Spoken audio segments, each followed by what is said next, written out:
Bonjour à tous, donc aujourd'hui nous allons parler des émotions. C'est pour ça que j'ai porté un habit africain haut en couleur. Générique.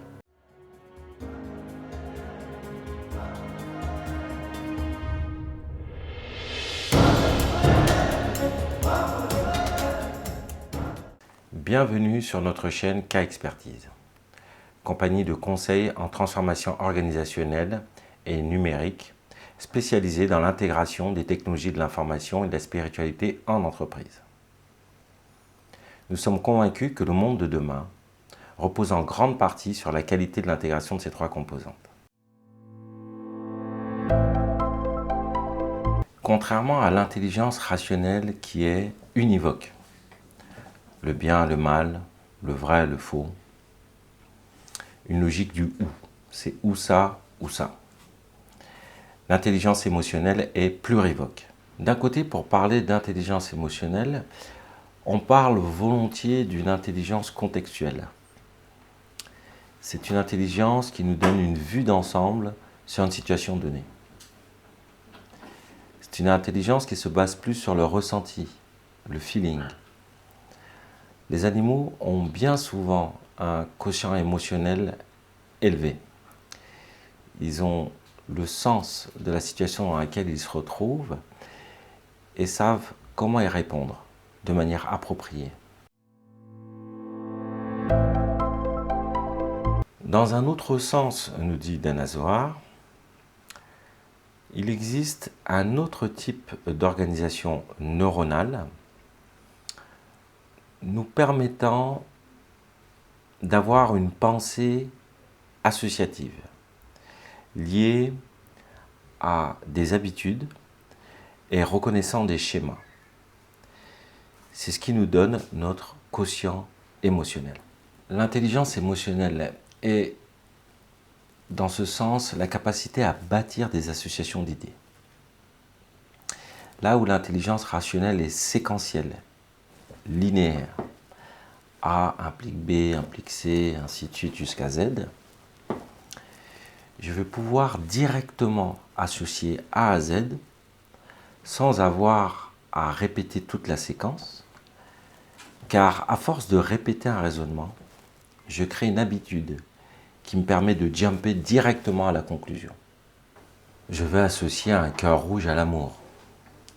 Lorsque je monte dans une voiture, étant donné que je sais déjà conduire, je ne vais pas à chaque fois me retaper toute la séquence rationnelle pour savoir où se trouve l'embrayage, le frein, l'accélérateur, etc. Non, tout cela se fait de manière complètement instantanée, spontanée. Ça donne le sentiment de spontanéité intuitive, entre guillemets. Le grand avantage de ce type de pensée, c'est sa vitesse, sa célérité. Elle me permet de prendre des décisions rapidement. C'était un type de pensée très utile à l'époque préhistorique, lorsque nous étions à la merci des animaux sauvages. Mon cerveau émotionnel, à la vue d'un animal sauvage, déclenchait en moi une émotion de peur qui me faisait prendre la fuite automatiquement, sans avoir besoin d'y penser. Si j'avais besoin de passer par mon cerveau rationnel, le temps d'y penser, je serais déjà mort. Enfin, dans son dernier sens, plus proche du sens commun, l'intelligence émotionnelle est la capacité à gérer ses émotions et celles des autres. C'est une capacité à comprendre et à réguler ses émotions afin de pouvoir en faire un usage intelligent et constructif. En ce sens, les personnes ayant un quotient émotionnel fort ont aussi un quotient social fort. Elles ont une vue contextuelle rapide et savent comment gérer le feeling global d'une situation. En conclusion, l'intelligence émotionnelle est fondamentale à la compréhension globale de l'environnement dans lequel nous évoluons. Mais par rapport à l'intelligence rationnelle, elle porte en elle deux défauts majeurs. Le premier, c'est que c'est une intelligence qui n'est pas mesurable. Et le second, c'est qu'elle est parfois approximative, imprécise. Cela me fait penser d'ailleurs à l'opposition entre l'esprit de géométrie et l'esprit de finesse dans les pensées de Pascal. Et une personne au quotient émotionnel faible est à la merci de ses émotions et de ses biais cognitifs. Si par exemple, j'ai bâti une mauvaise association d'idées et que je n'en ai pas conscience, je vais systématiquement apporter la même réponse face au même déclencheur.